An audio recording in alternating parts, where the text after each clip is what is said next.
Great, thank you, Kara. It is, of course, really great to be here. This is a group that I love to talk to because it feels like you are like a pivot point for a lot of what happens for people in their lives. So I'm really glad that you are here and glad that I get a chance to talk with you. This is a long training. It's 2 hours, right? So I've sort of combined two that I usually give. And so get comfortable. We'll try to take a little bit of break in the middle or at a nice breaking point to give you a chance to ask questions. The two trainings that I usually do are one that is about kind of underlying philosophy, the history of guardianship, and why we think about alternatives to guardianship. And then the second moves into usually a more practical discussion. What does that mean for our day-to-day work? How do we use the tools that we currently have to create an environment where people are directing their own support for decisions? And that tends to be more about nuts and bolts, comparing what we currently do as professionals to what we would be doing under a kind of a blueprint that's available in this new Supported Decision-Making Act. For those of you who don't know, the governor is going to sign an act that passed the legislature last May that creates a legally cognizable document that's called a Supported Decision-Making Agreement. It is not a contract. It is also not anything that's mandated for professionals to be engaged in any way. So sometimes I get resistance from groups of professionals or individuals within those groups about, one more thing that we've got to do or think about in an environment that's already pretty tight in terms of both staffing and financing. So recognize that this is something that's another tool in a toolbox, and it's something that you can reach down in and say, this is the right one. This is the right fit for someone. But it's not going to be mandated.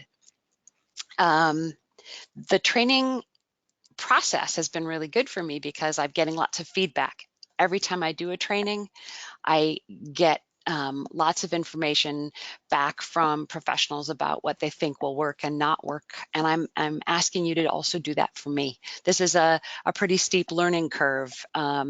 About a year and a half ago, I started working with the WINGS project, which is a multi-agency, multidisciplinary group called the Working Interdisciplinary Network of Guardianship Stakeholders, WINGS. It's through funding from the Federal Administration on Community Living, and the grant goes directly to the court system, who is, of course, overseeing court improvement, monitoring for guardianship, reporting, and trying to make the system more accountable. And one of the parts of that is developing alternatives to full guardianship and making sure that they're robust. And I have been working on supported decision-making agreements within that. So that being said, I can start with I've got two keyboards, so I have to make sure that I've got the right one, that it's working all the way it should be. Let's go, please. Yes, it did a minute ago. I always like to start with a roadmap because it is 2 hours and we're talking about a bunch of things, and I want to make sure that you can see the overview.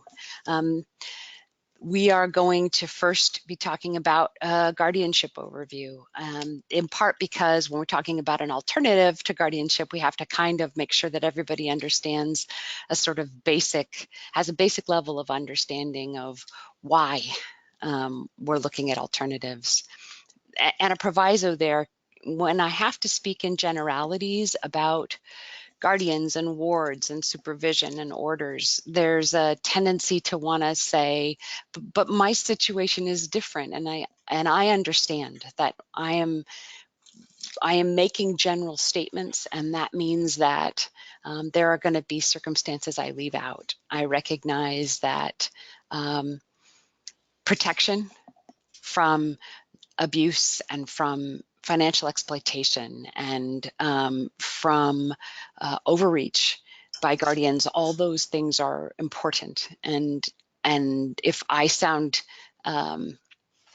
at all cavalier about that as a goal, recognize that I know that it is an important thing. And also recognize that most guardians, particularly most family guardians, are very concerned and engaged and active in trying to maximize people's independence and their engagement in community and their autonomy. And I know that you as professionals are facilitating that work as well. So when I make a statement like we have to find another way, it's because there are I thought of this analogy today as I was untangling my cord for my headset. I put it in the drawer and it was all organized, and I had an idea of how it was going to work in that space. And then the drawer closed, and other things get moved around in the context of my life, and I open up the drawer and it's a tangled mess. It doesn't really matter whether my kids did it or whether I shoved boxes in there or whatever else was in that drawer. It got tangled, and it doesn't matter how it got tangled. I had to untangle it. And I think that's where we are with a lot of the parts of protection and from exploitation and abuse. Our goal was to keep it in this guardianship drawer, but somehow protection and from abuse and exploitation got tangled up with a bunch of other things. And now we need to pull out what our intentions are and kind of untangle them. So it doesn't matter how we got here. We're going to talk about the principles of supported decision making. There are two things. There's a process and a philosophy that's about having someone direct their own support for decision making and some tools for that. That is a separate thing from the agreements. It's a methodology, a strategy. The agreements are a tool. So we'll be talking about both of those things. One of the tools that we'll be talking about under practical tools and examples is SDMAs, this world of acronyms, but that's the fastest way I can say it. But we're going to look at some other tools too, like powers of attorney and limited guardianships and conservatorships, and how they can be folded into a plan for support for decision making. And then the last thing is that practical part that I was talking about a minute ago.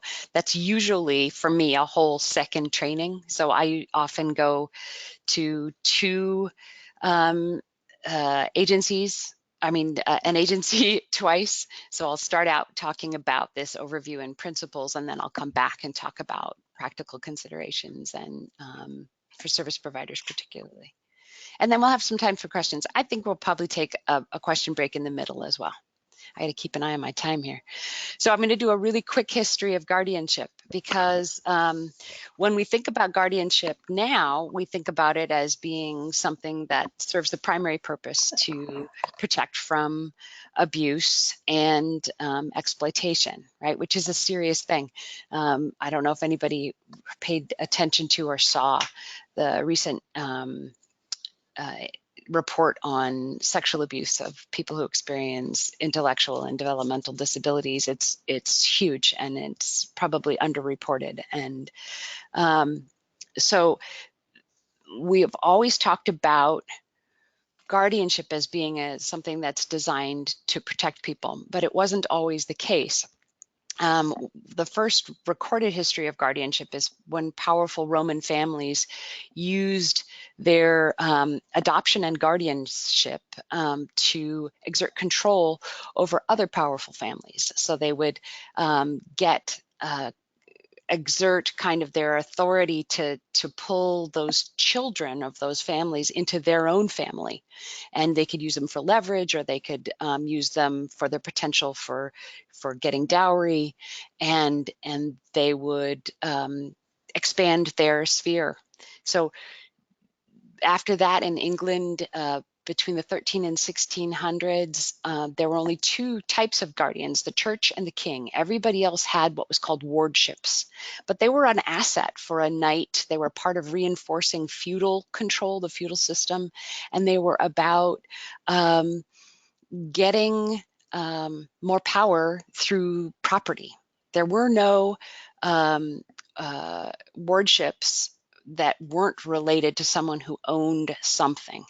And there were 12 types. They were bought and sold like an asset. Moved to the New World, 1700 to 1900. In the early part of our country's history, around the 1700s, there were very localized selectmen, and those people would choose who needed help or control taken over their property and have it managed. They were largely orphans and widows.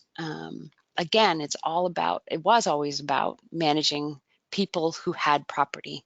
There's never been in this early time period control or guardianships really of people who just needed help to protect themselves.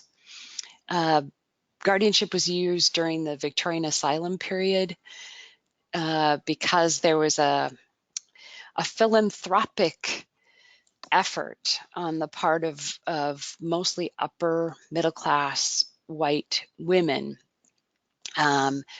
who would have clubs that were about sort of bettering the lot of people who were less fortunate. That's how they would have described it. And they used guardianship to get authority over people who experienced disabilities and elderly, and to pull them away from their families and put them in what they would believe to be therapeutic environments. Because the idea was that people were in part in the circumstance they were because they were connected to their families and they needed specialists, so they would pull them away from their families. In order to do that, they would get guardianship.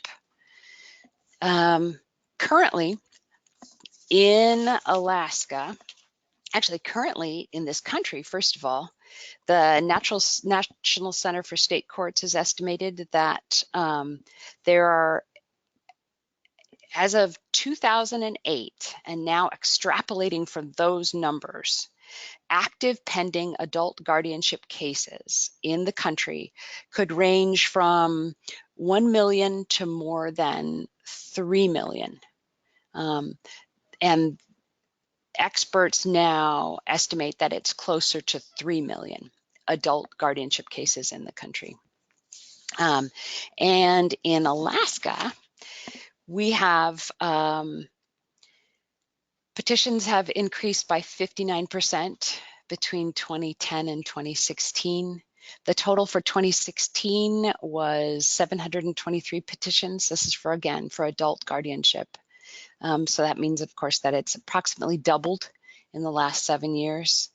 In Anchorage district alone, court district, there are over $100 million in assets that are controlled by guardians in this last cycle of annual reporting. But that's just for this district.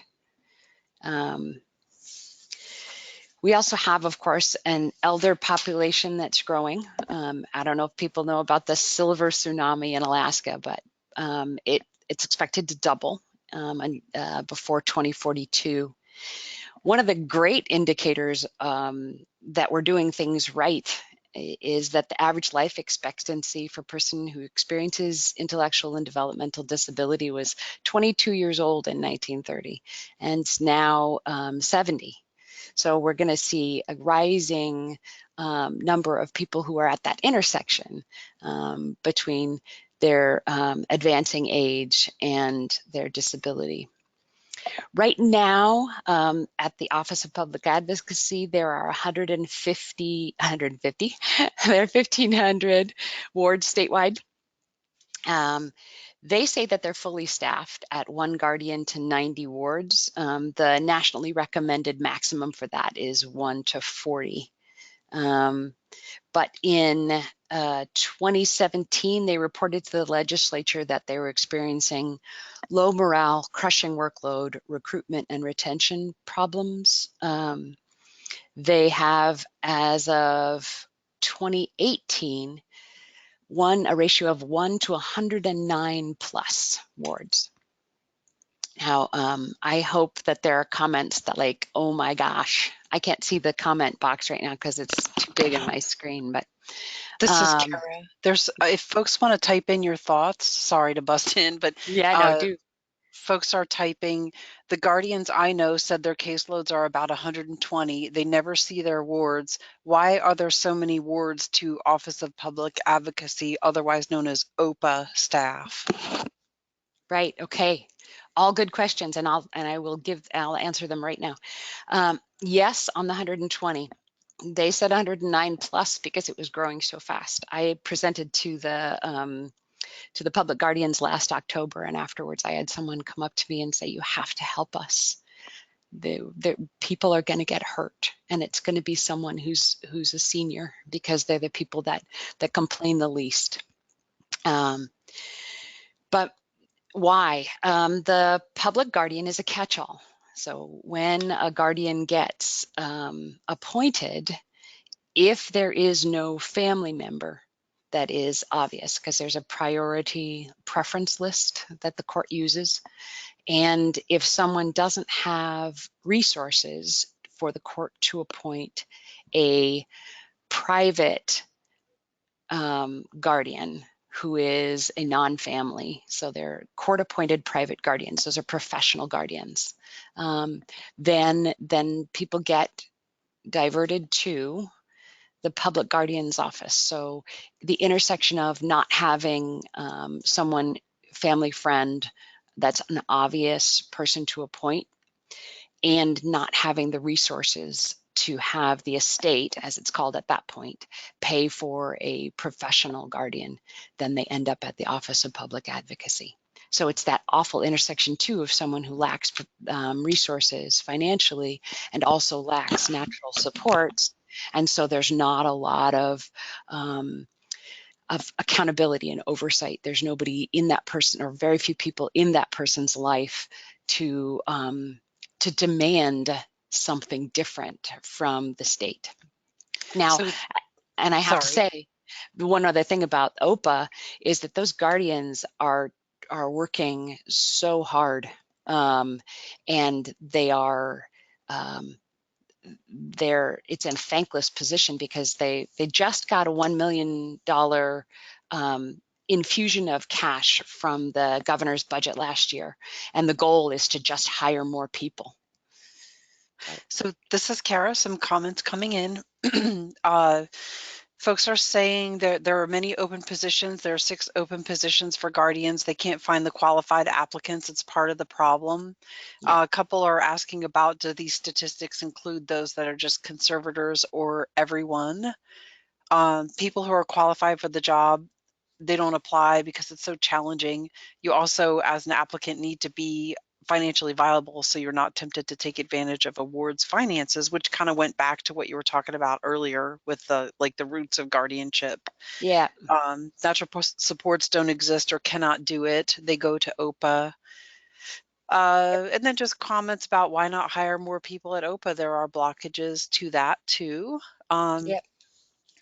It is. Yeah. So one of so if you read, you can go back, it's in the public record, the 2017 report to the legislature. They talked about some of the barriers to recruitment and retention. A big part of it is that it's a hard job, and there's a lot of internal low morale that also perpetuates a kind of resignation about the difficulties of their situation.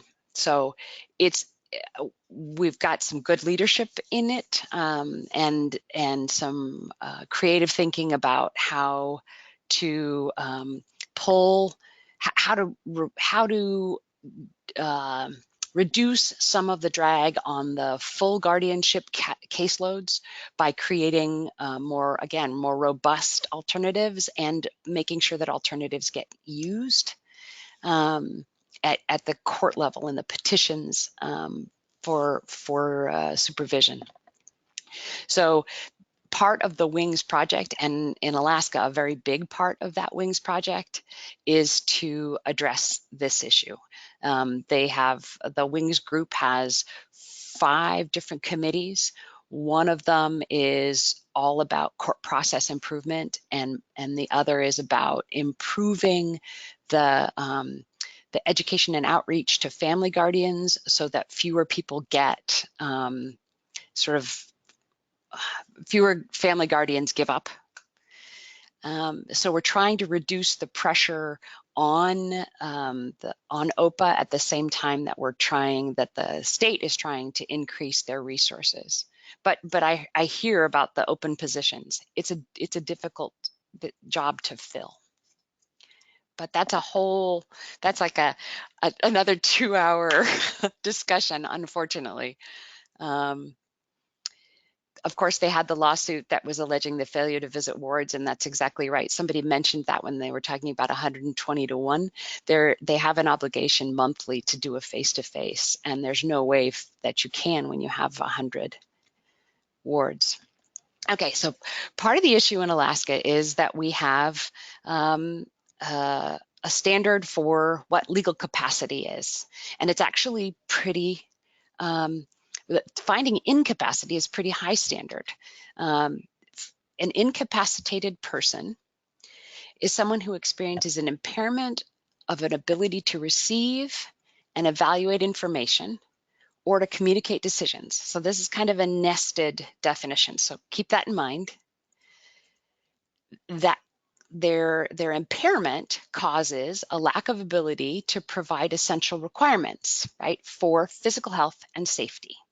And those essential requirements are basically what you would expect. They are slow loading: healthcare, food, shelter, clothing, personal hygiene, and protection. So those are the categories of things, right? So you have an impairment that causes a lack of ability that to get essential requirements in these categories. But here's the kicker: without which serious physical injury or illness is more likely than not to occur. So we're talking about something serious and a kind of an odds, 51% more likely if you don't have these essential requirements and it's caused by an impairment. So we do that, which is a pretty high standard. Those are kind of cliff edge outcomes, bad decisions that result in serious injury or illness because you couldn't provide yourself with housing, or because you made personal safety decisions that were going to result in this injury or illness. We take those cliff edge drops, and this is what we do with your inability or incapacity. You get a full guardian that has the same powers and duties respecting the ward that a parent has respecting an unemancipated minor. And I don't know how many of you are parents of children who are under 18 or have had children under 18. How many decisions do you make for them? What is your authority over their lives? This is Kara. I just want to jump in again. Comments. Yes. Folks are commenting about, being asked by OPA to, as a care coordinator, to take on a client because of their disability, IDD, natural family, not getting a lot of help to do the guardianship tasks and just the crush of tasks and applications and taxes and paperwork that folks must do. And then the question, can we get handouts for this presentation so we can have a copy of the slides? Yeah, we'll work on getting those to you, and we're also recording it, so that will be available in we usually put them on YouTube. If it's a real long one like this, I might split it up into a couple sessions. So Great. Well, that'll give us a natural break too. And again, going back to the guardianship, I think we covered that. There is need for support definitely for family guardians, and that's part of the Wings project. But going back to the point here, you're giving somebody, as a full guardian, someone has the kind of authority that a parent has over an unemancipated minor, even though what we've decided is that they lack capacity to make decisions to such a degree that they're going to, that it's more than likely to result in serious injury or illness. So when we do, oh, there are some exceptions, and I'm sure some of you know these, but the thing about these exceptions is that most of them don't mean that it's a blanket exception and end of story. It's merely that the guardian has to go back to the court and justify their decision if it's in one of these areas, and the court has to give additional approval. So we have, as a concept, the UN Conference on the Rights of People with Disabilities in 2008 embraced a concept that supported decision-making is a human right. And as a human right, it should be a civil right guaranteed by governments and by laws, and that its implementation, its manifestation in the area of supervision of people who we decide are vulnerable is that there needs to be tools and processes that try less restrictive alternatives to guardianship, especially starting with a concept called supported decision making. And that's where it comes from. The US is one of 2 non-signers to this particular treaty under the conference. It's one of the things that I want to work with our self-advocates. But what's my next thing? So as a concept, again, separate from those agreements, which are tools, supported decision-making is a big umbrella. Relationships, practices, arrangements, or agreements that have more or less formality or intensity, and they are designed to assist, in theory, an individual with a disability. My interest in universal design means that we shouldn't even qualify it with a disability, and I'll talk about that in the second half. To make and communicate to others decisions about the individual's life. So when I look at this to me is what we all do. This is me asking my doctor about whether or not this spot is something I should be concerned about. My doctor knows more than I do about that, and I have to make a decision about whether I'm really going to use SPF 50 or not. And the doctor's the one who's going to give me the information that I need in a way that I can access it and understand the consequences of my decisions, and so that I can make a decision. All the way to, asking my brother about a car that I want to buy, or asking my kids about computers. So this is the same thing. There's a statement that supported decision making is something we all do, and we only need to call it that for a segment of our society that we've largely pigeonholed into a particular kind of strategy for making decisions. So what does it look like? That's always what people ask me, and I love that people immediately go to the practical. That's my bent as well. And so what it looks like is something that you've seen before. It's a support from a circle of trusted people, whether or not those people are named, whether or not you've described in detail what kind of support that is, whether it's getting information, helping to communicate a decision, helping fill out a form. That's what it looks like in all of our lives. Um, Again, checking in on goals, reviewing documents, or explaining a complicated process. I just had a lovely example just setting up this webinar.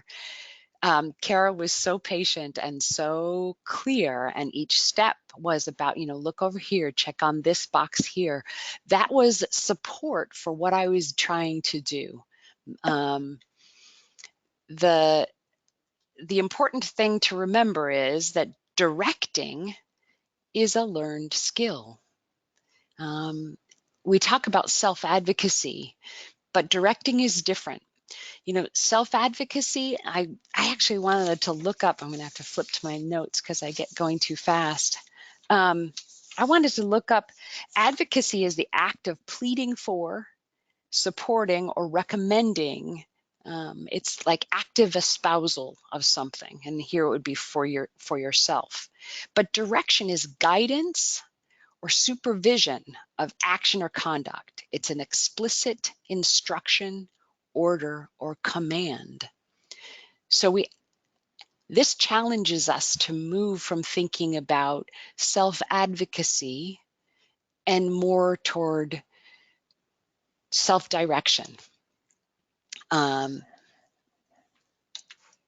The other part, of course, is that supporting is a learned skill. Everybody has people in their lives that they know are great to go to for advice, because they're people who know how to be supportive without being overwhelming. People who are able to ask the right questions so that you are able to sort through your own thinking, or that are able to point out where it is you don't have sufficient information and you need more. There are also people in everybody's lives that you find that you cannot offer up a confusing dilemma to, because they know just what you ought to be doing. And I think it's really important to know that supporting in the context of supported decision-making agreements is about developing patterns and routines that originate with the person who wants the support. It's got to work for them, so they need to be the ones who define what that is. The other thing is having clear roles, like I was just talking about, knowing not to supplant, but to support. A really important part is having shared values and understandings, but also having mutual respect for unshared values. So that's what it looks like generally as a concept. Now, agreements themselves are a little more detailed. We have an act that is going to be signed into law. It was HB 336 last year, so if you want to look it up, it's there. And inside the act, there is a template that is the statutory compliant template. It's an expandable form. We're going to make it available online as a Word document, so people can put in sections that they want more detail. They can remove sections that don't apply to them. Like everything that we do Gold Star, best practices, it's individualized. And so is the form. It's designed to be that way. But the template does these things. It allows an individual, a person, to communicate with someone who's writing it down, or to do it themselves, to list the team members that they want support from and what their roles are going to be. And I'll talk more about that when we get into the actual practical forms discussion. It describes their preferences for types of support, areas that they want support in, the degree that they want information or support, what kinds of ways they want to be communicated with. It describes the types of decisions that they want supported narrowly. I could say that I only want my sister to help me with decisions about where I'm going to live, where location-wise, what kinds of living arrangement I want, whether I want to have a roommate, those kinds of things. That would be just my sister, or my sister and my best friend. And I would be able to say that I only want them to give me information. I don't want them to help me evaluate between two decisions. I want them to give me links to job listings, but I don't want them to actually talk to me about which jobs I should have. They also, the form guides the person filling out the form, whoever that is, to consider whether or not there need to be authorizations for release of information from DVR or from DHSS or from school. There's a HIPAA checkbox, and then it tells that there will be a HIPAA release attached, HIPAA compliant release. Same with FERPA for education records. And it refers to any attached orders or documents if they're needed. There are boxes that say, I have an existing supervision order for guardianship or for conservatorship. Check, that's got to be attached. Do I have a POA? Yes, I do, and that's attached. It can be a lot like how many people remember the paper trail that Stone Soup Group used to have? It was a binder, and I think we envision something that's like that, but also something that can be done electronically, so people can have their own file that travels with them in their world. They can bring it to someone that they want to use it with, or they can refer to the documents if they want to share them electronically. Here is a difference between our agreements and other states. In Alaska, you can have a supported decision-making agreement even if you have a guardianship or conservatorship order that conflicts with the decisions that you want support with in your document. So long as the guardian has read the statute, or is willing to assert that they have, understands the effect of the agreement and signs giving consent. That's a way that we thought would pull guardians and conservators into the process. And also, it's something that then can be used by both the person wanting support and by the guardian to maximize their direction of decision making and get skills for increasing those spheres in which they can feel confident making decisions. Ultimately, we would like it to be a tool for restoring rights for decision making, not only for entirely restoring rights. I got a loud motorcycle out here, but also for potentially for restoring some parts of rights, areas of decision making. Everybody's good at making decisions in some way, and maybe not in others. So what we would do is look for maximizing people's authority, legal authority, for those areas that are easier for them to do, or they're lower stakes decisions, or they have better support and they respond well to that team support for getting information and so on. All right, so the template, like I said, is going to be available. That's a little picture of the first page. I don't know if you can see on your screen how the language starts, but it's repeated that there are, this is my supporter 4, and there's supporter 1, supporter 2. You can add those, you can, cut and paste and duplicate. You can have 5 supporters, you can have 10 supporters. You can also just have 1. There's also a line in there that I added that says, I do not want support from this supporter 4. And that's a way of allowing people to define their boundaries.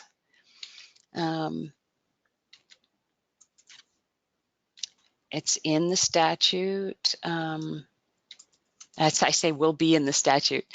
That I wrote that slide back in, I don't know, March. Anyone can have one. So this is going back to that idea that universal design is a an idea that says that where we don't need to make distinctions between disability and someone who doesn't have a disability, why do it?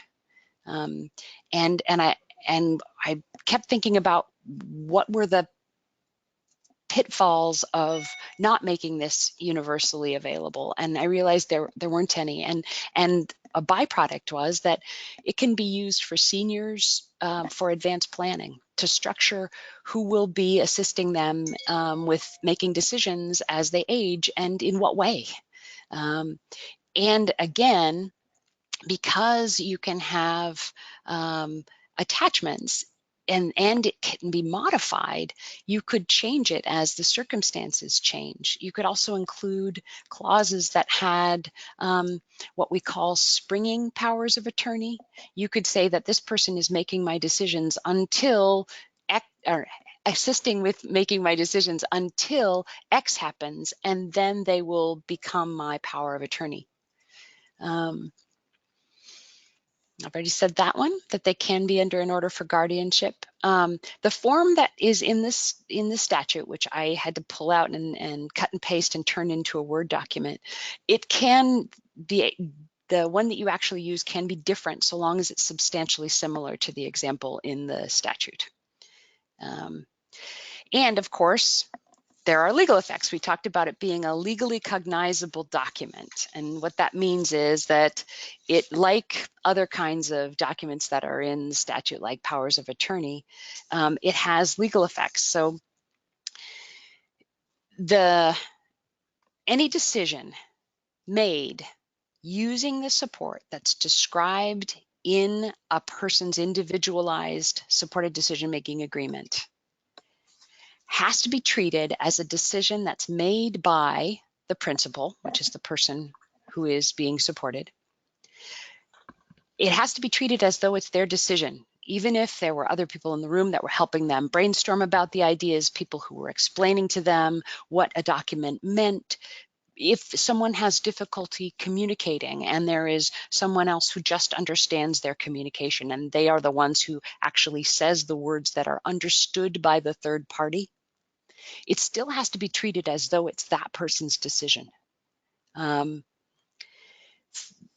big part of that is that third parties can't exclude supporters from meetings. We had an example of a landlord who didn't want to have an older brother in the room with someone when they were talking about the nature of the environment, like what to expect, who lives there, and the landlord said, "No, you're not going to be on the lease, so I don't want you in the room."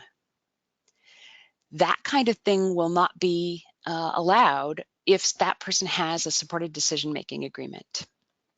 It will essentially be discrimination because it's not using an accommodation. If someone requests a reasonable accommodation and says, "I'm going to come in with my brother, I have the document that shows that he is my supported decision-making team member." So that's the first part. The second part is that in Alaska, there are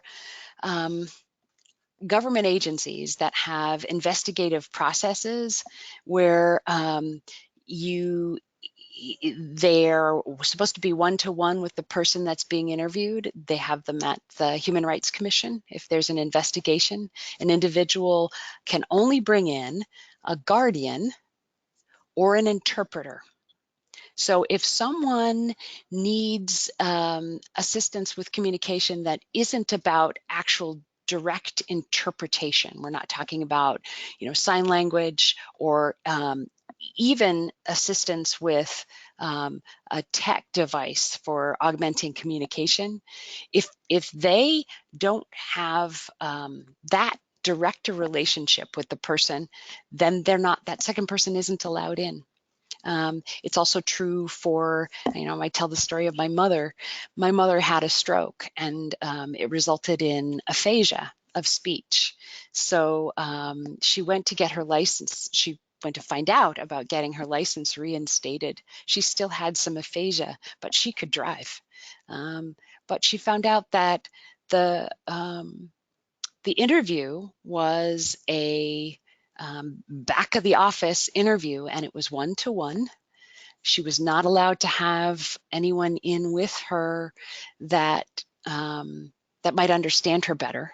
So my joke, my gallows humor joke, is that my mother at the time, um, she could drive a car, but she might call it a tree.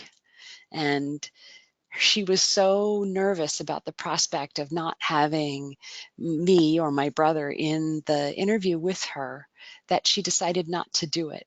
So she spent her last year and a half of life not driving. And it shrunk her life significantly to not go see her grandkids and not be able to go to the store by herself. But those kinds of processes exist in Alaska too. She was in California.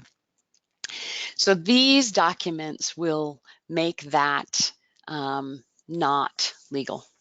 The other part about the legal effects of having it as a legally recognized document is that supporters are really committed to providing this support that's described in the agreement, unless they withdraw.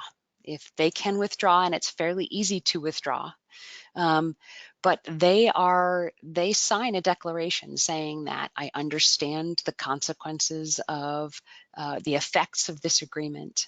I have read the agreement. I understand what my obligations are, and I'm going to do them until I withdraw or the agreement is terminated. So that's the other legal effect. And my guess is that there are questions after those slides. And there are. This is Kara. A couple questions, and everybody still keep thinking about your questions and typing them in. And then after that, we'll take a little quick break. I've got to tell people to be quiet out in the hall. Okay, so question says, with decision making comes responsibility. What happens if those experiencing IDD make a harmful decision under supported decision making in lieu of guardianship? Okay, so there's two things there that are very important, and I'm glad that was asked the way it was asked. Because the first thing is, in lieu of guardianship, hold on, I'm going to try to text Patrick and tell him to be quiet. So there are two categories of people that we're talking about. We're talking about people who have an order of supervision and have a guardian in place, and then people who don't. Tell people to be quiet. So the first category, people who have a guardian, is probably not what you're talking about because you referred to in lieu of. But I need to take care of those people too.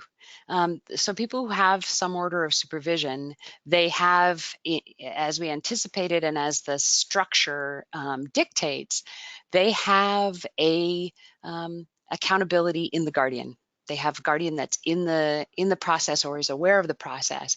But even if using the support that's in the agreement, described in the agreement, there is a decision that is harmful, the guardian always is the backstop, because nothing in these documents supersedes an order of the court. And under the court's order, the guardian is the full guardian, and they can pull the whole thing out, pull the plug on the whole thing, and any decision in between. So in that way, we still have, for better or worse, really, we still have a relationship with the guardian that they have full legal authority. So if there's something harmful, they can make they can use their superseding authority to change the outcome or change the decision making. Of course, that assumes that we have an engaged guardian who knows day to day what's going on. So that's the other proviso. Now, the second category of people, which is in lieu of, first of all, that's a difficult thing in Alaska because we use guardianship, full guardianship, almost exclusively. Most people don't have a limited guardianship in Alaska, even people for whom full guardianship is way over restrictive. And most of you probably have a couple of people that you either serve or you know in your lives that that's the case. But For people who don't have a guardianship, say we had um, a youth in transition and coming out of high school, the family learns about supported decision-making agreements, and the young person is able to describe to a third party or whoever what kinds of support they want in different categories of their life and who they want to make those decisions. And then I would say there are two kinds of harmful outcomes. One is a harmful outcome that we all experience, that we learn from and live through and don't do again, or we do again and we learn better. And those are where the richness of life is, and the meaning of life, and how we grow our character, and how we learn how to rely on other people, how we gain experience that we're able to offer to other people. And that's the bulk of what we would describe as harmful decisions. That's that dignity of risk, that I choose whether I'm going to be someone who skydives. Um, that's that category. And I think what we tend to do is put way more of those kinds of decisions into the second category, which is that awful, horrible. You say harmful, and for me, I go back to that cliff edge, right? The thing you don't come back from. And those are where guardianship is appropriate. And for those people, if they are under a supported decision-making agreement and somebody is making that harmful decision that more than likely results in serious injury or illness, all of the protections that exist currently for everybody who is in that circumstance still exist for people who have supported decision-making agreements. We still have emergency guardianship. We still have um, admissions to API. We still have protective placements. We still have all of those tools. APS still exists. Nothing in the creation of an individualized supported decision-making agreement prevents all those other secondary systems of protection from having their effect. We still have police who are enforcing, protective orders. We still have all of the urgent interventions still protect people. All of SDMAs do is structure and describe in detail the best practices for supporting someone to direct their own choices. That's it. Does that answer your question? I hope. This is Kara. I think it does. The only other question we had was kind of the same question, but with regarding to a power of attorney. Like, If a what's the person difference? if a person elects a power of attorney and they make a decision, does the supported decision making override the power of attorney, or the other way around? So a power of attorney gives someone else authority to make decisions within a particular area, subject to the person's revoking them, unless you're talking about an irrevocable, durable power of attorney. So I'm going to talk about a revocable, because that's, I think, what most people are talking about. So an example, because it's easier to talk about it in examples, is a power of attorney for making educational decisions. Lots of students turn 18 and they give authority to their parents to continue those discussions in the IEP meeting because the kid isn't ready to make those decisions themselves. I call that kind of the slow roll to adulthood. If the student has, or the youth, no, I guess they're adult. If that young adult has a power of attorney that says that my mother makes decisions for me for educational purposes, and they have a supported decision-making agreement that says my dad makes or will give me advice about what to do for my educational decisions. The power of attorney is more precise because it's actually a grant of authority. There is no grant of authority to make anything, any decisions at all in the SDMAs. So SDMAs, as they're drafted, and you can kind of see a little bit, all they'd say is, because the statute defines what kinds of assistance can be given, and none of those is making the decision for someone. So there's no conflict between the two documents. And the SDMAs on their face and in the statute both require that an individual need not use the support that is described in the SDMA. They don't have to call you and say, I need your help. They can make a decision on their own. The decision really only binds supporters. Supporters are committed, but the person supported is not. So there's no conflict between a POA and an SDMA, our alphabet soup. So to directly answer your question, the POA supersedes because they're completely unrelated.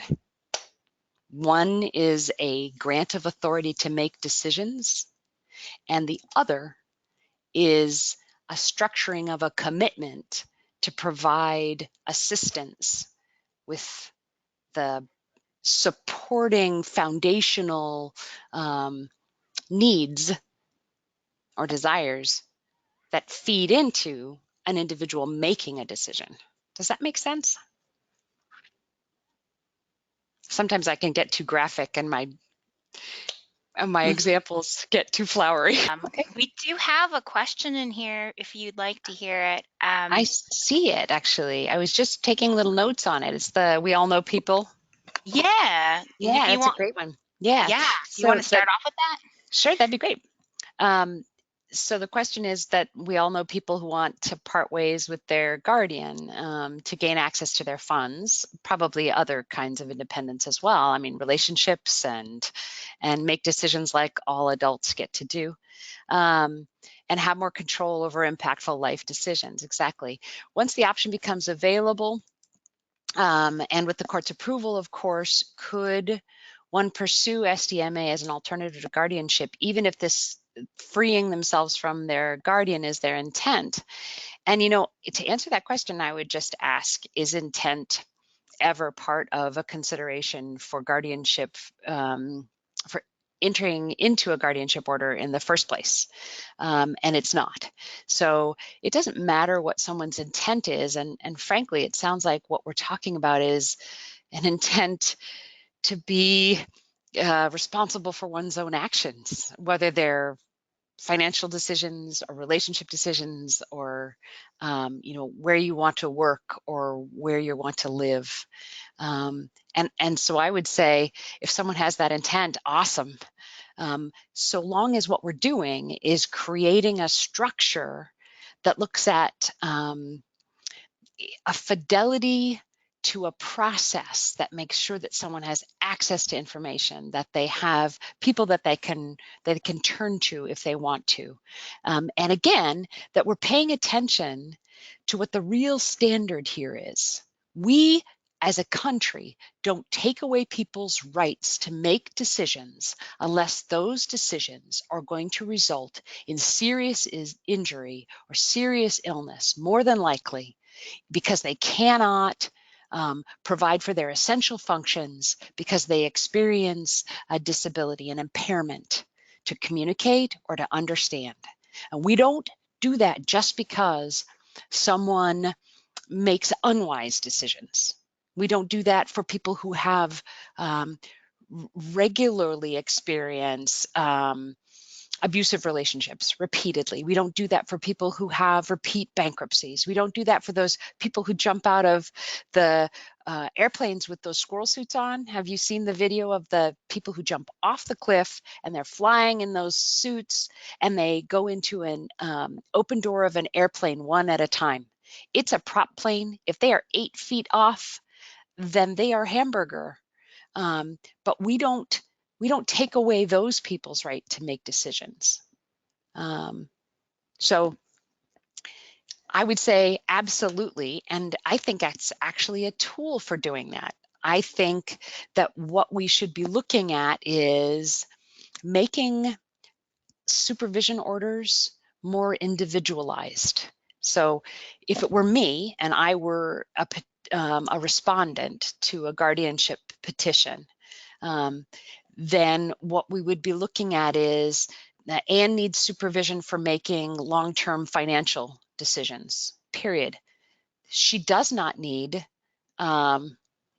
supervision for making decisions about where she works, because I've just always been really good at that. I know what feeds me in my work. I know how to get information about what a job is like. I know how to look around for other examples of the kinds of salary that people can expect in that career.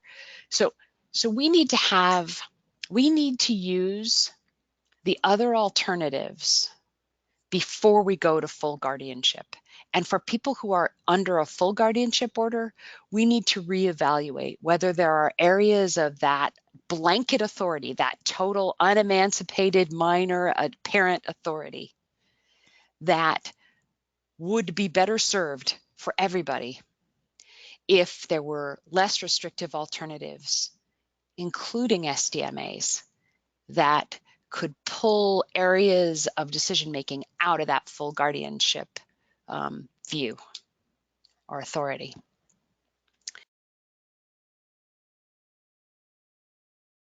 Look at it now, but it's in the way. So it just said my audio connection was restored. Did everybody hear my last answer? Because it was long. Do we have hands raised? Let me look again. Okay.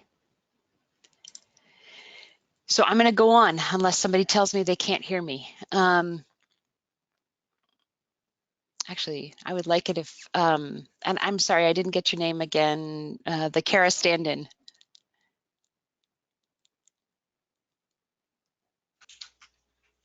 Oh, I hear something. Hello? Okay, I'm going to assume that you can hear me. Yes, Yep. somebody Folks can can hear me. hear. Yep. Yes, They're okay, good. good. Sorry, Kara. We have a little Kara. background noise here. Yeah. And Oh, sometimes okay. it blips a little bit.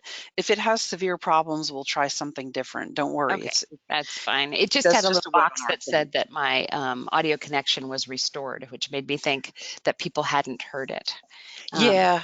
People Okay. will usually let us know, I mean, definitely our learners here in the space, virtual space, if you can't hear us, type in, I can't hear you, and we'll address it. Awesome. If our connection gets broken, don't leave the space. We'll just start the webinar again. I don't think it'll happen, but once every couple hundred webinars it does. Right. Awesome. But you're good. Okay. So one of the things that we started looking at when we were considering this bill was what existed in other states. And I started looking at what were their likely obstacles to actually making it real once we did have a law. And so I looked at the time, mostly Texas and Delaware, which were the only two states at that time that had supported decision-making acts, agreements acts. Since that time, Wisconsin and Tennessee have now enacted a law that makes these agreements legal and legally cognizable. The state of New York has them through order of their Supreme Court and said that it's a violation of their constitutional and civil rights for someone who is subject of a supervision petition to not have the court order less restrictive alternatives first, including supportive decision-making agreements. So it's now the law in 1, 2, 3, 4, 5, 6 states, and others are trying to make it law or have just decided they don't need a law. Minnesota is an example. They are just offering as a Medicaid service to make these agreements for people. So I started looking at what was working in Texas and what wasn't working in Texas. And I talked a lot with their legal services clinics, and I did some research about how kind of the community-based service part of the equation was playing out there. Well, who does it and how do they do it? And interestingly enough, I found that the Arc of Texas, for example, helps people develop SDMAs and helps write their legal agreements. Their agreements are very simple. They're only a couple of pages, and they allow a lot more flexibility that's off paper for accessing supporters and what kind of support people give. Wisconsin's law is much more detailed and describes what obligations IEP teams have, even in education, for making sure that SDMAs are an option that are offered to parents and students before when they start to talk about transition into adulthood. And normally that conversation would just be, you know, when are you going to get guardianship? And so now they are required by law to include SDMAs and less restrictive alternatives in that discussion. But looking in Alaska, knowing that we have this really great network of home and community-based service providers, that we don't have institutional care in the same way that it exists in other states. So I started thinking about how could we create a best practices that that played to professionals' strengths. And so this slide kind of summarizes my thought process, is that who should be the ones who facilitate the discussion of somebody's goals and their choices and who their supporters are and what changes they'd like to make to their decision-making process. And it definitely had to be somebody who understood services and options available for housing and for employment, for supported employment. And that it should also be someone who has experience with different ways of communicating, because facilitating a full communication is essential to having someone directing their own decision-making support. And then I thought, are those people then going to be able to write what will be a legal document? And you can see by the template, or you will see by the template from the statute, it's a legal document. It's got notarization and witness statements, and it has to be what they call executed in the law. That means all of the right things have to be attached to make it legally effective. And so to that, you know, I started looking at what the legal clinics do in Texas, and they have like a traveling clinic that goes to communities for 3 days, and they do a training the first day, they do interviews the second day, and then they write a document the third day. So what I came up with was something like, this, I think. I no longer have the keyboard, I don't think. Okay, let's see. I just tried to advance my slide and I cannot. You should. Hang on. Okay. Go ahead and take it, if you can.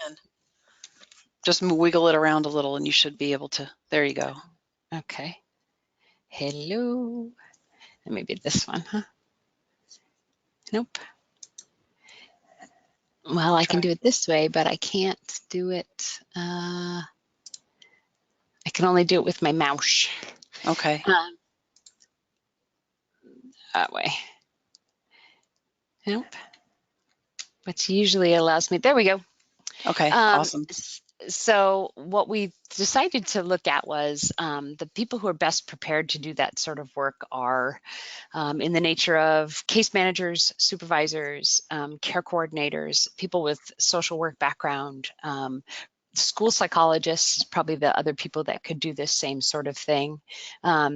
Taking notes and writing up a person-directed plan for decision-making is essentially what we're looking at. So those people are not lawyers. So We also incorporated into our pilot project with Hope and the Disability Law Center the development of what would be essentially, we were calling for shorthand, a My Choices type document. And it's about taking the communication from an individual who wants support for decision making and organizing it in such a way that a legal service provider could look at those things and start using sort of detailed language in collaboration with the person who wants support that describes in particularity what they want support with and how they want that support to go and who they want support from. And we figured out that it would take about 10 to 15 hours for the development of that profile, that it would require more time if including in the best practices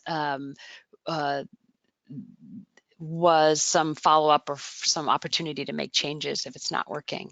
So the way that we figured it would look for that kind of community-based service provider would be about scheduling the appointment, advising somebody to bring in any documents that affect how decisions are made in their lives, anything that they already have that describes their goals or their plans for themselves. And those kinds of documents, you know, are out there already created. Sometimes they're created in conjunction with a team, but they would help someone articulate whether they did want what the team had decided or they wanted something else. So IEPs from school, any accommodation requests or plans from work that describe what their goals are for themselves in that environment. Individual plans for employment, they are supposed to be client directed from either DVR or TVR. Plans of care, of course, past plans of care. If they have any guardianship or conservative files or documents, those should be included too, because you should know about them and know what's in them. Powers of attorney that exist, any advanced care directives or living wills. And if you were choosing to do this as a professional, you would also want them to bring in contact information for possible supporters. Now, when I first started talking about these in Alaska, I had somebody raise his hand and say, "This sounds expensive. How are we going to pay for all this?" And I said, I thought about it for a minute. I said, you know, we already do it. We just do it in very kind of siloed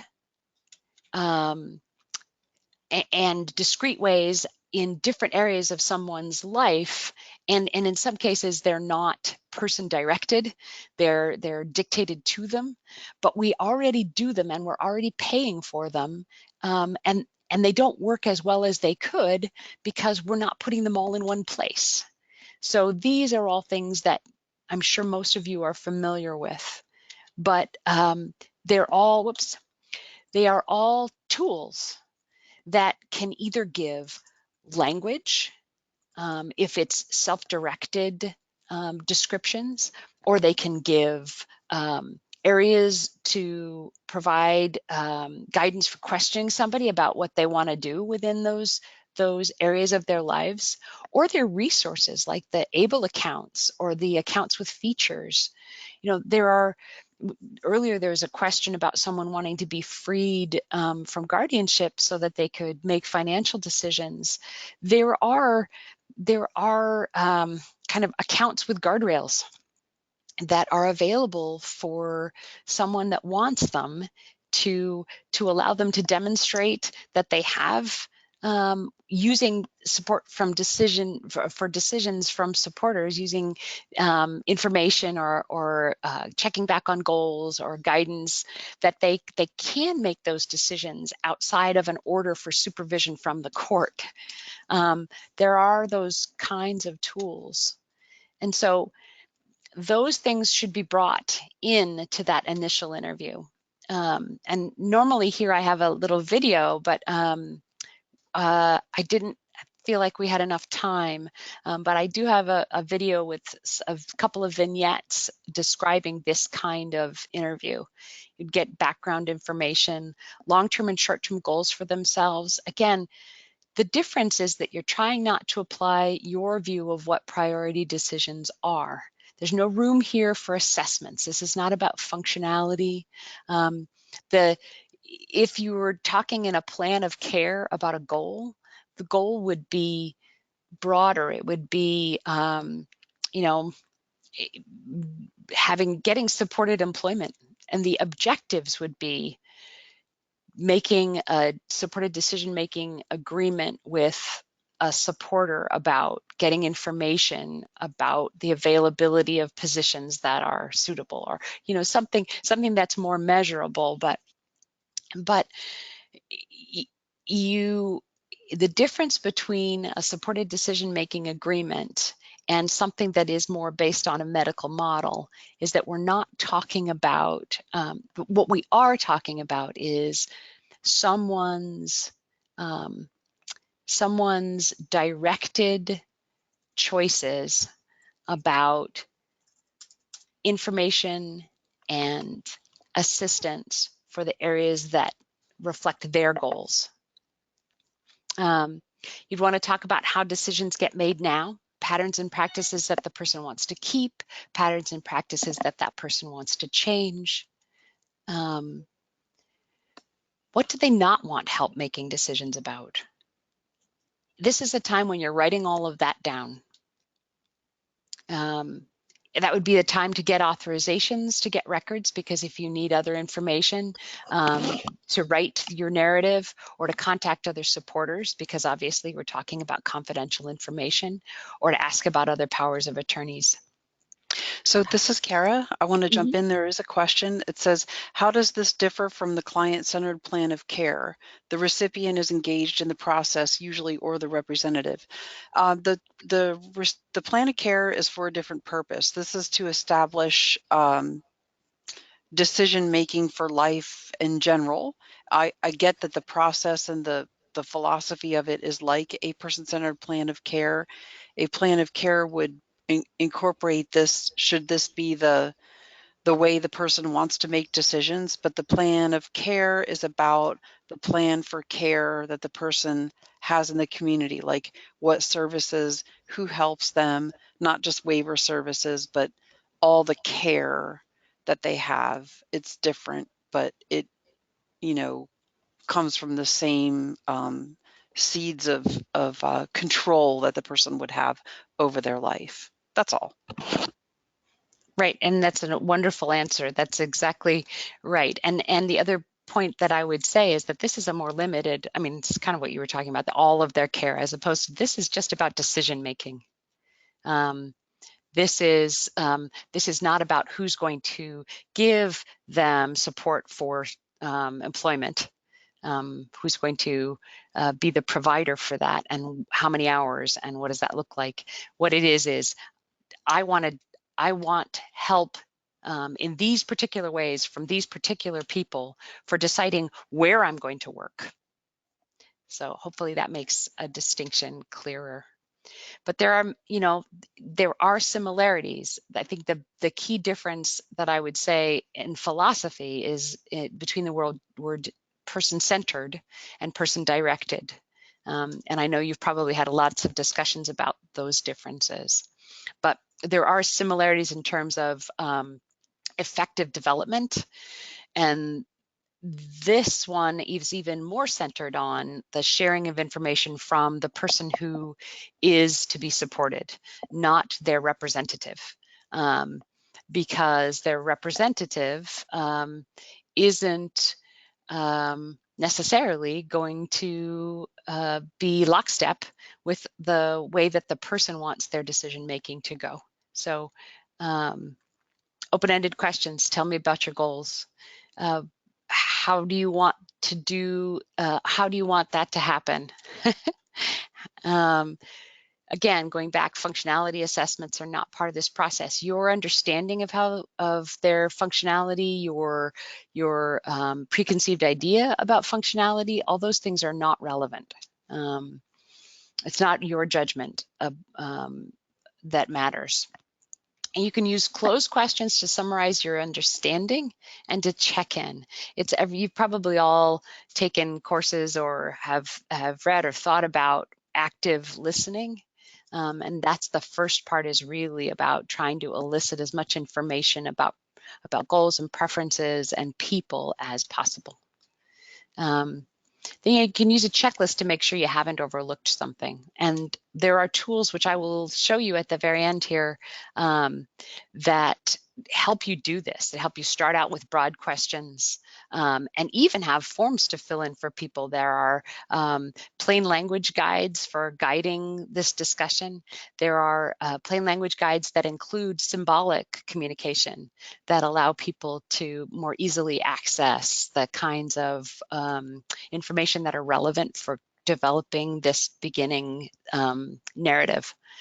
You can modify or create your own. There are some really good examples out there. ACLU has some great guides.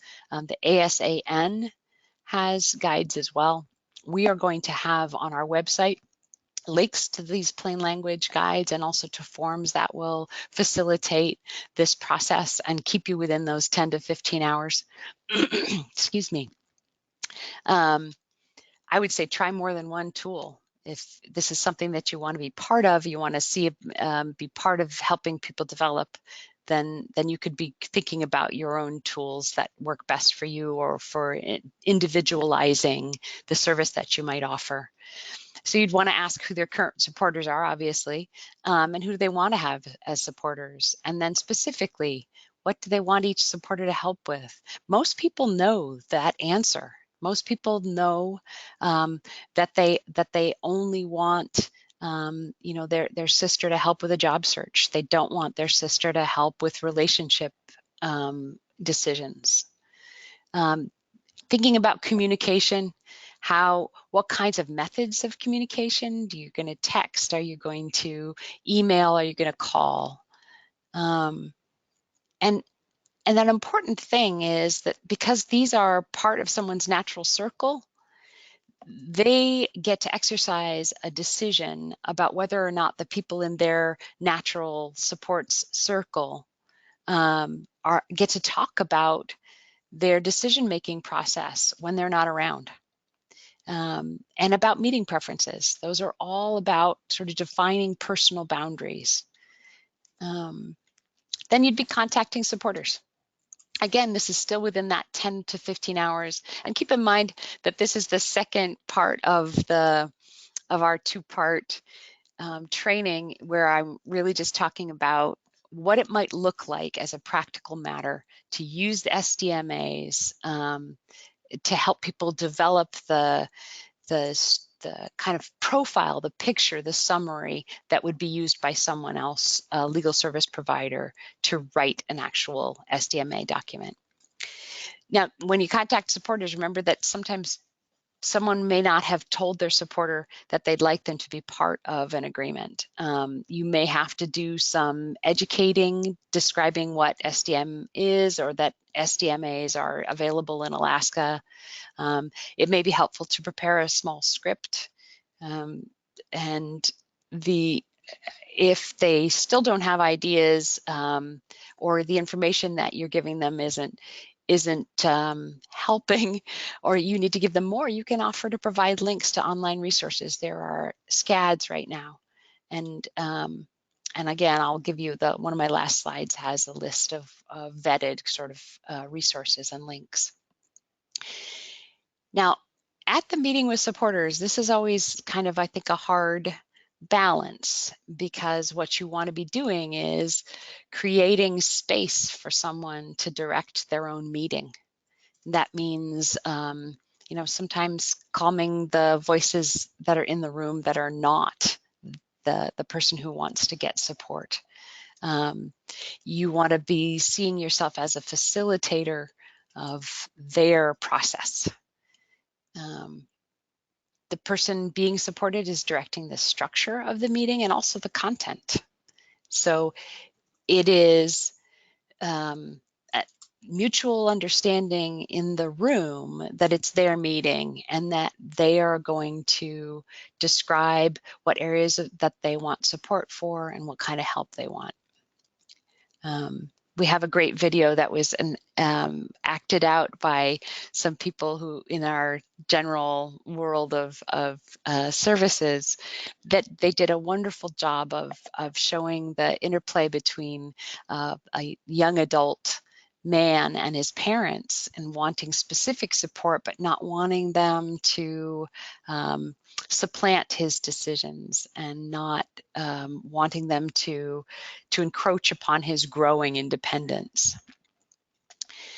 And that's usually where this is, these slides are in reference to this, but one thing as a professional you would be doing in the meeting is reviewing and reinforcing that there are supporter obligations in the law, that there are commitments.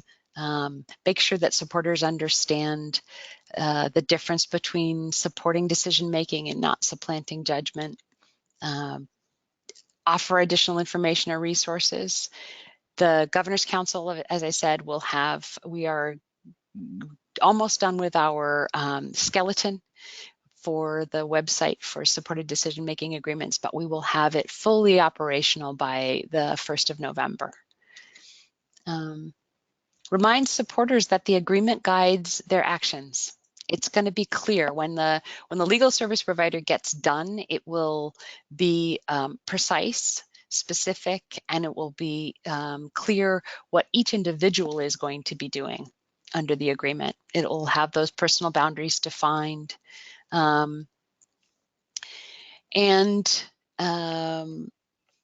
will also clarify whether they're giving information or perspective, whether they're supposed to discuss consequences, whether they are they're going to be asked to attend meetings with somebody or explain forms to them and help them fill things out.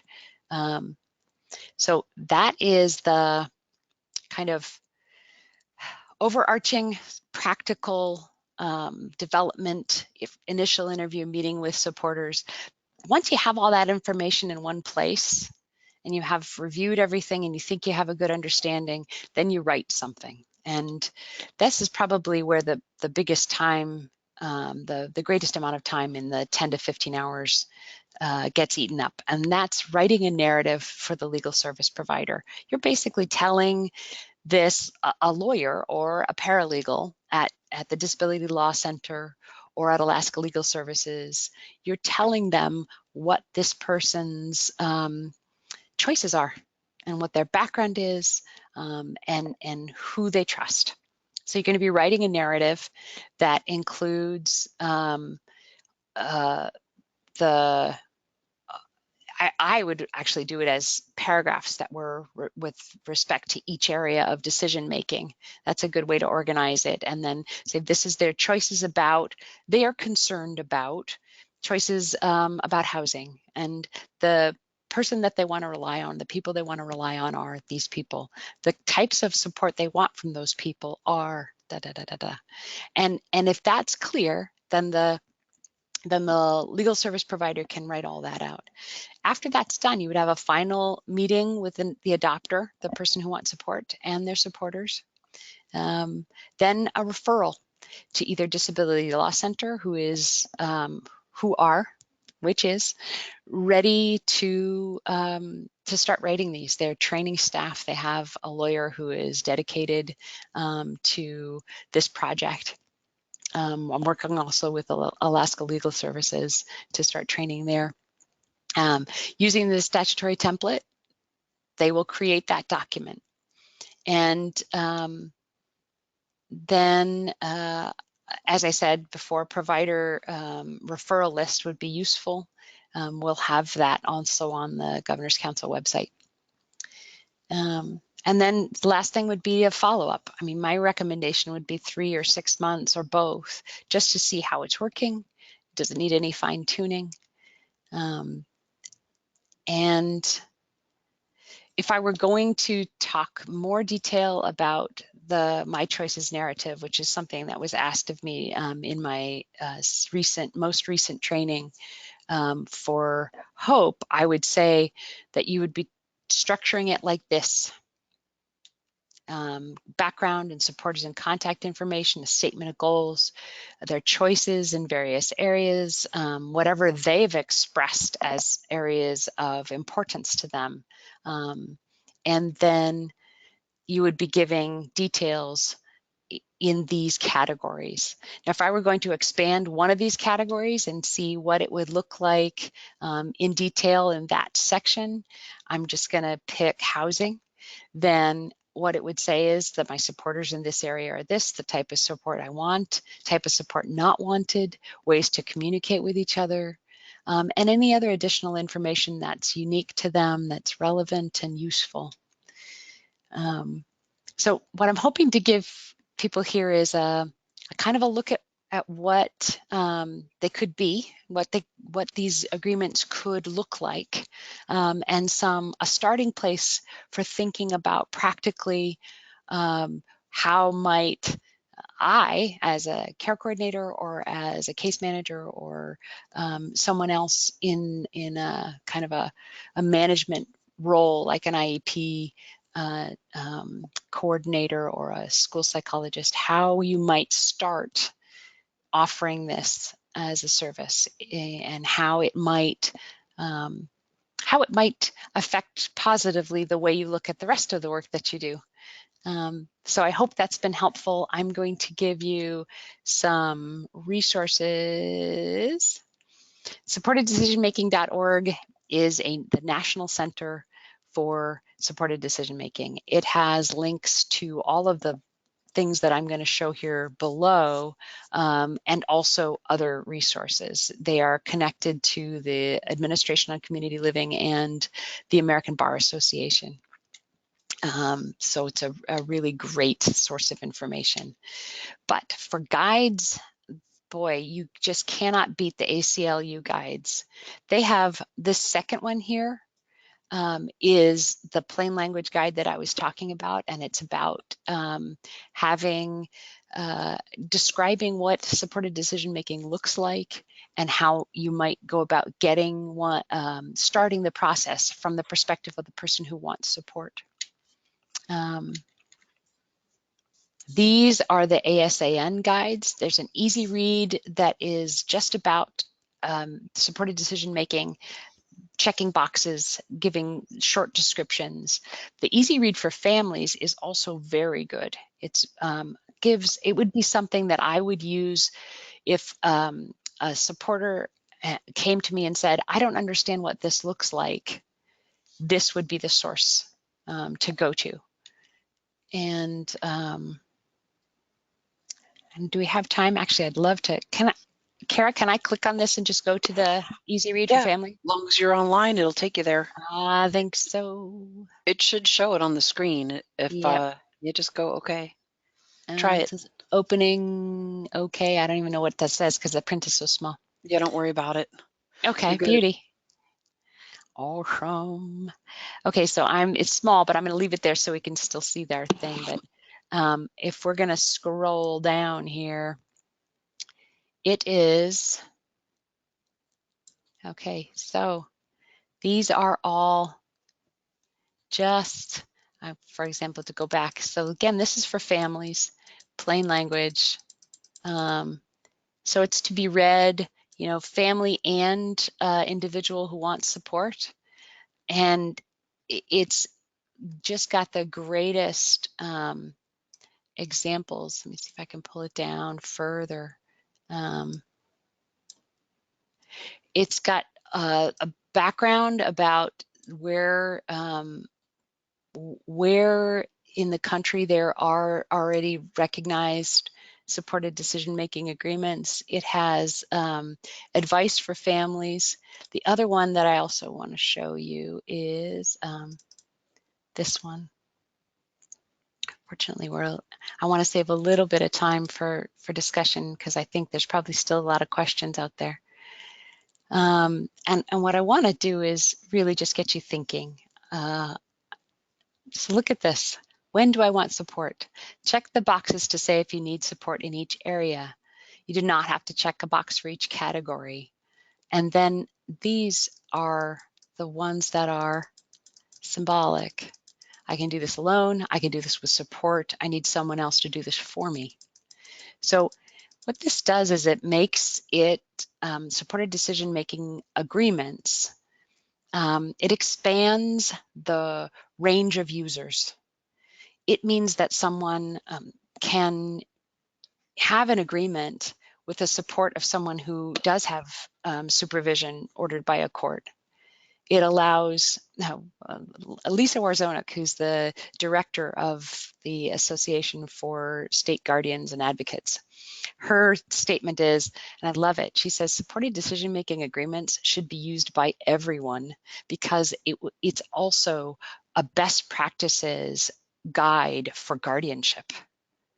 Because under Alaska statutes, guardians have an obligation to maximize the autonomy of their quote unquote wards. That's what the law says. That's what I'm going to say. And supported decision-making agreements kind of force a guardian to consider what the directions are from an individual in the areas of their lives that they want to make decisions with support. So it's a guide for best practices for guardians anyway. So those are some of the examples, and I want to make sure I give enough time for there they are.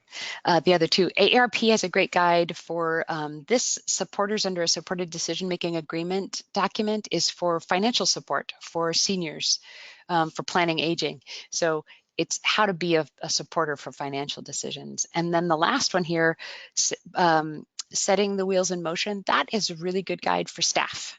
So if you want to know more about how you might institute this as a professional yourself or training other people, I would go to the setting the wheels in motion first and then sort of backtrack up through these other guides.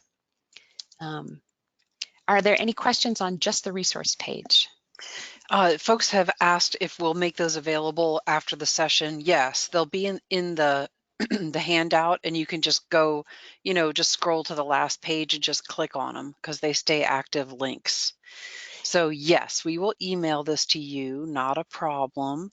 Yes, and also I want to say with regard to that question, two things. One, it will be, all these are going to be in our website. And the other thing is that we have an SDMA summit November 15th, and I am going to make these available there as well because we're going to be talking about how you use them. How we're using them in the pilot project. We're going to talk about what have been our obstacles in the pilot project, who have been the sort of sweet spot for our kind of easiest ways to start instituting this as something that we offer institutionally, through SDS and through our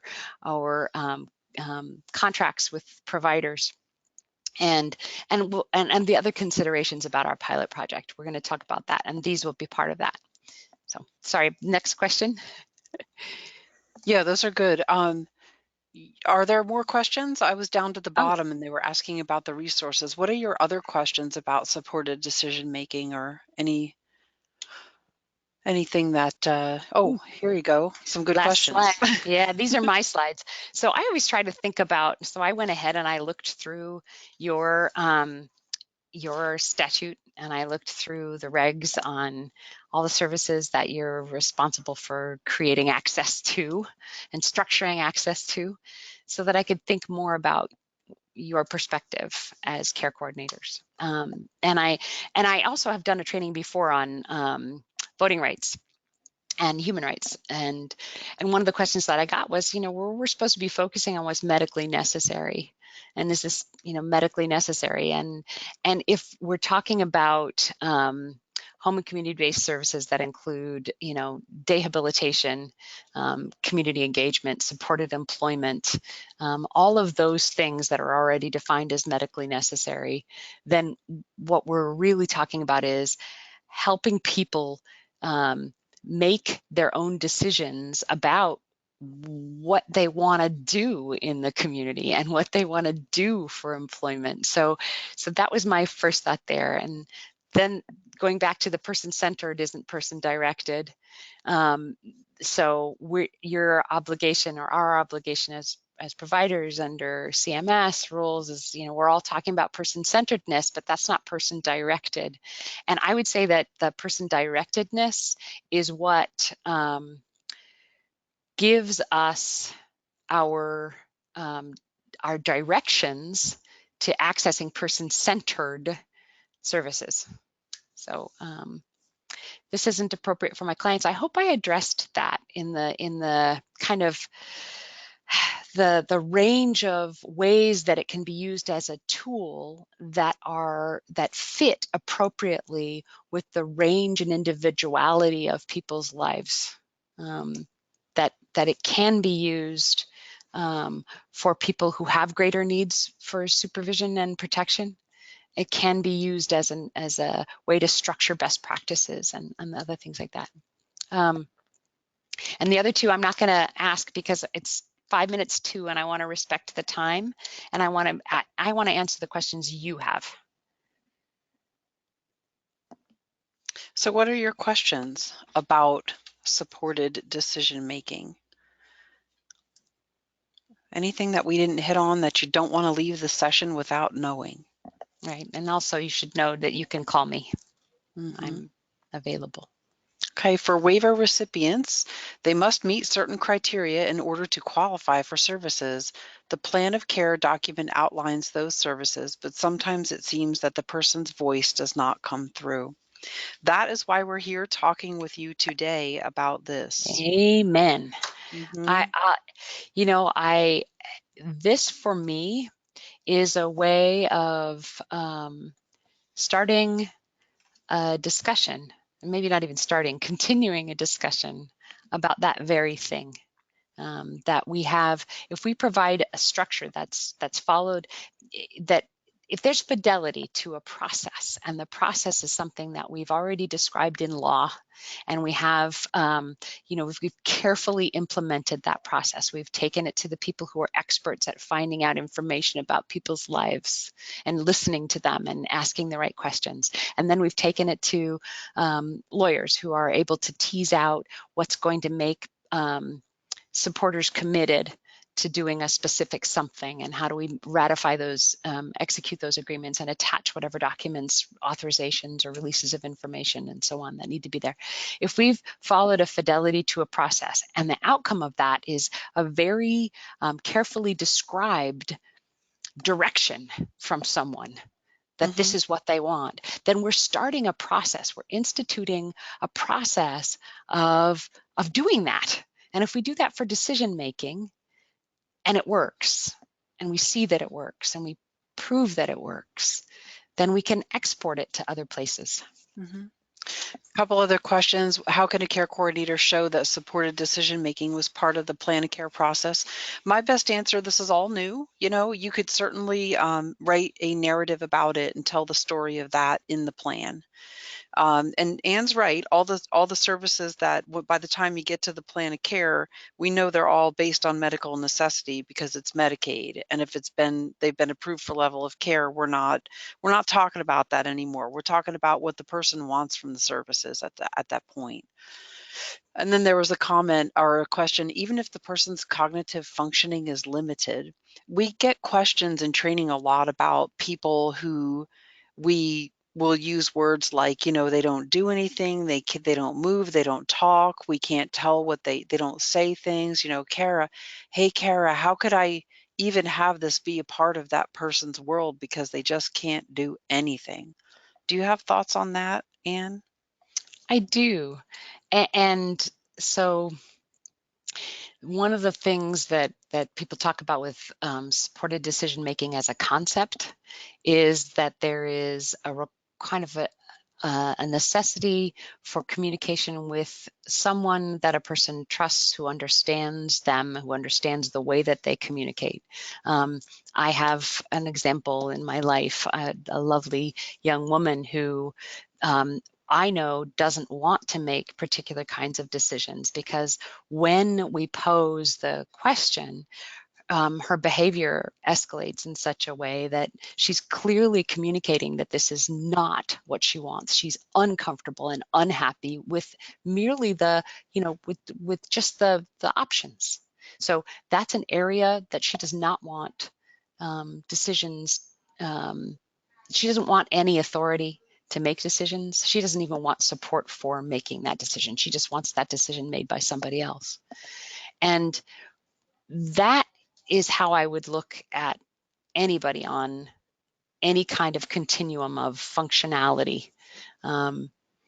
So I see it as a guardian in that circumstance would use the process to look for those places that someone evinces desire to make decisions with support. That's the only thing I can say. Does that make sense? Mm-hmm. It does. Thank you. Other questions?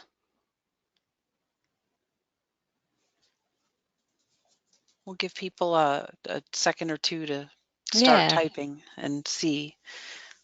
And, there's something to be said about letting it stick too. You could always submit questions to Anne by email or phone even, right?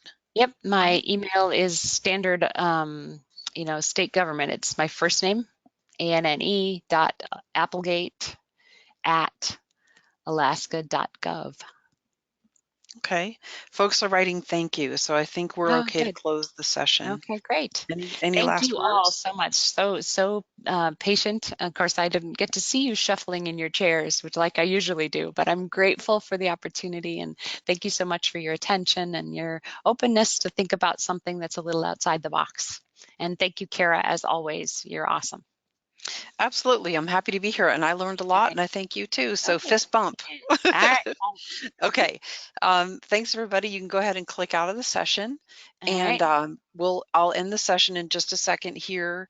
I'm going to end our recording, and I'll see if it'll do it. As long as our recording went okay, I'll be able to post it. If not, then sometimes it bombs out a little bit, but we'll see what happens. But anyway, we'll be able to post it and share the link. Everybody who attended today, I'll email you a copy of the materials, and you will receive a certificate from the system that tells your CEH equivalent for this wonderful webinar. And thanks again, Anne, for everything, and we'll catch up with you soon about more news regarding supported decision-making. Great. Thank you. Have a great weekend, everybody, and enjoy. Okay, bye-bye. Goodbye for now.